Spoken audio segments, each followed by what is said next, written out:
You might be dreading about your Skype interview. I think you might have passed your OET or IELTS exam. You might have gone through your application process, and now you might be thinking about, finding an employer. So you have sent your CV, and some of the employers might have responded back to you, and now they might have rescheduled schedule you for a Skype interview. There are quick 5 steps, 5 tips that you need to follow, and you need to keep in mind before you actually sit for a Skype interview.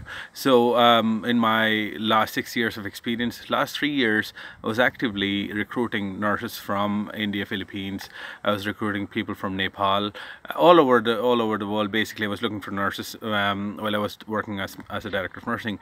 So I particularly noticed certain things which I want to share with you that a professional will benefit when they are actually attending a Skype interview. So I'll just outline these 5 or 6 steps, tips which you need to remember when you're actually attending a Skype interview.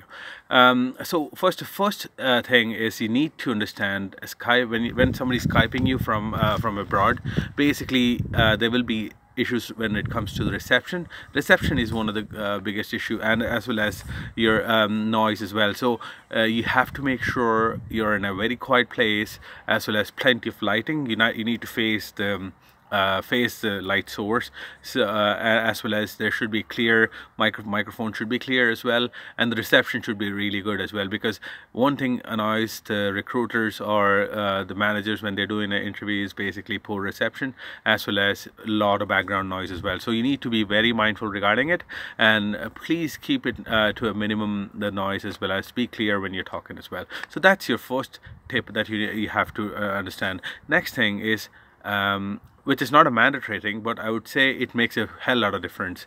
When somebody from European countries contact you, basically you need to dress well. You have to consider the Skype interview as a regular interview as well. When you go to a regular interview, you don't wear pajamas and sit in front of interview board. So you have to consider it as what you call as a professional interview itself. So dress well, at least the top part of it, so that when people see that you are like taking it seriously, that's what a manager will be looking into, So the second tip will be dress properly, and also be pretty confident, guys. You have to be confident. Even though Skype interview is not as a real, it's just a simulation, or it's like a virtual interview, but still people could be able to assess your confidence as well.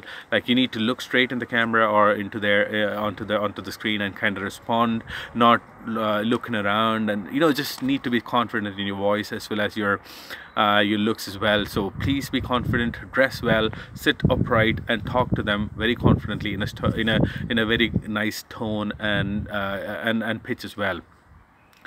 Third tip I want to say is, guys, please make sure you greet them. So when somebody actually calls you through Skype for an interview, you have to basically pretend or actively think that you're in a formal interview. So you have to greet them, say good morning or good afternoon, sir or madam, or if you know their name, just call by their name and basically greet them. And then and also kind of make sure you practice in front of the mirror, like a mock interview kind of thing. So you need to actually practice maybe a couple of times, so that whatever for example, you could actually practice your introduction. So saying, hi, I'm Sri Nair, this is my area of expertise, this is my skills, these many years I've worked as a nurse, and this is my blah blah blah. Those are all things you need to actually practice, so people don't see much of a lag when you're talking, so it's much interesting to them, and they will connect much easier as well. So you need to make sure you practice more, you greet people, as well as you be pretty confident. So that's your step number 3. Number 4 is, always make sure, if you don't understand the question they are saying, please ask them to repeat.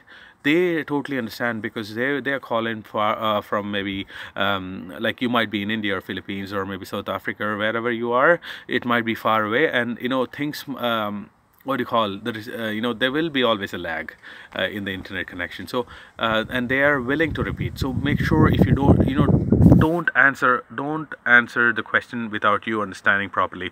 So make sure you ask them to repeat the question. If you didn't understand, ask them again, and one or two times, not all the time, but just they are willing to, don't be shy or anything, they are willing to actually repeat the question. So answer accordingly.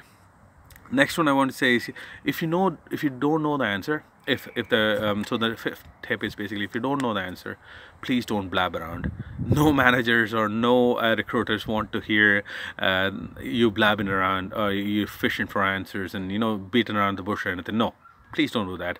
It kind of irritates them, because they might be thinking it's not worth it. So basically, if you think you don't know the answer, make sure you pass it. You say, sorry, I don't know the answer, or I might come back to you. So that's the simple 5 steps that you need to understand. And then basically smile, just be positive, and think this is this as a formal interview, as well as keep a good smile and be positive and be happy and spread that positive vibe when you're actually attending this interview. So guys, best of luck again, and if you have any comments you want to, please comment below, as well as if you have any queries, shoot down a comment below. I'll get back to you. Thank you guys. Bye.